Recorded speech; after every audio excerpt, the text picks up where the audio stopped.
talking about a little girl who actually lived here in Zambia who had lost her parents due to AIDS. At the time I was 9, I had no clue what AIDS was, but I just saw that here's this little girl without their parents.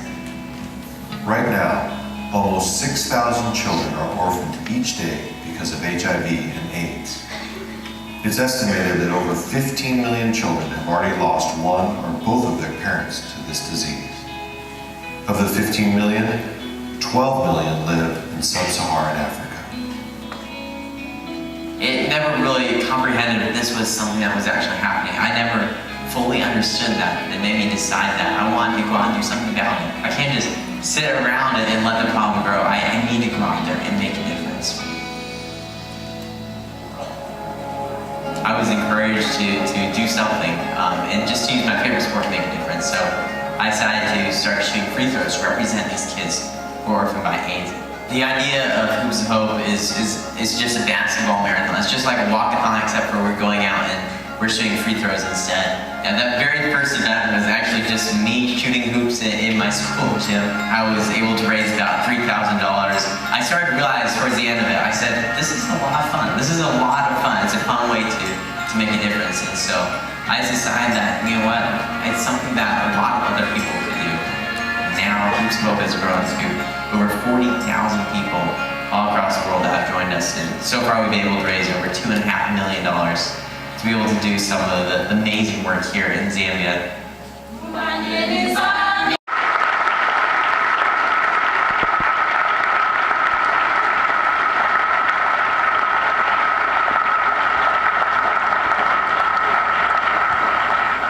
Well, first off, just let me say thank you so much to everybody. It is truly an honor to be able to be here tonight and to be able to have a chance to share with you a little bit about my story. And I can just tell you firsthand that I am absolutely blown away by this conference, by each and every one of you. You are doing amazing things for this world, and I can say that I'm very humbled to have the chance to share with you today. And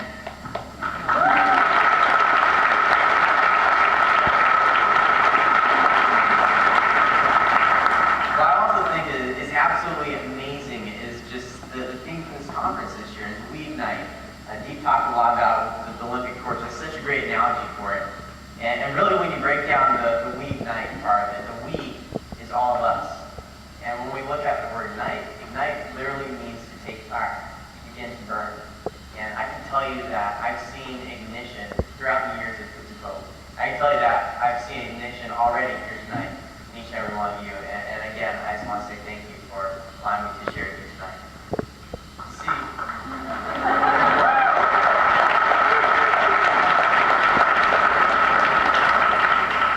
the Hoops Hope story that you just got to hear about is really cool. That video does a great job of explaining the Hoops Hope story. But to be honest with you, the Hoops Hope story really isn't about me. The Hoops Hope story is about ignition that took place in our generation.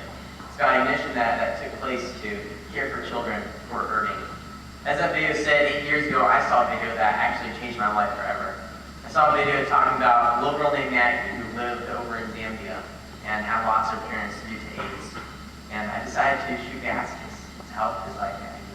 And now, just a few years later, over 40,000 kids, teens, and adults from all across the world have joined me in my free throw marathon and making a difference in over 27 different countries.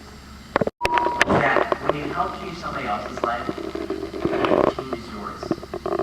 See, I always thought that I was helping to change the better lives of kids in Africa, but to be honest with you, I never realized what we do.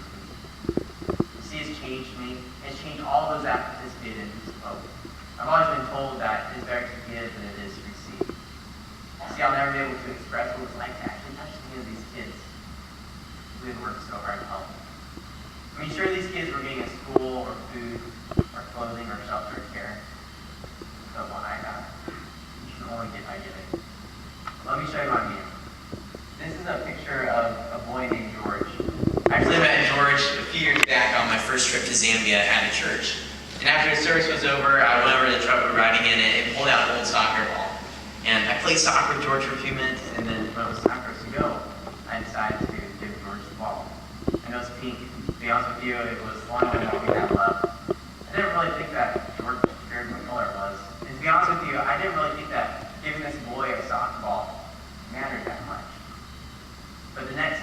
saw George's mom. She would walk 12 miles to find me, to give me this letter that George stayed up writing for me. This letter has a picture of a boy giving another boy a soccer ball. It says, Austin and George are friends. I love you very much.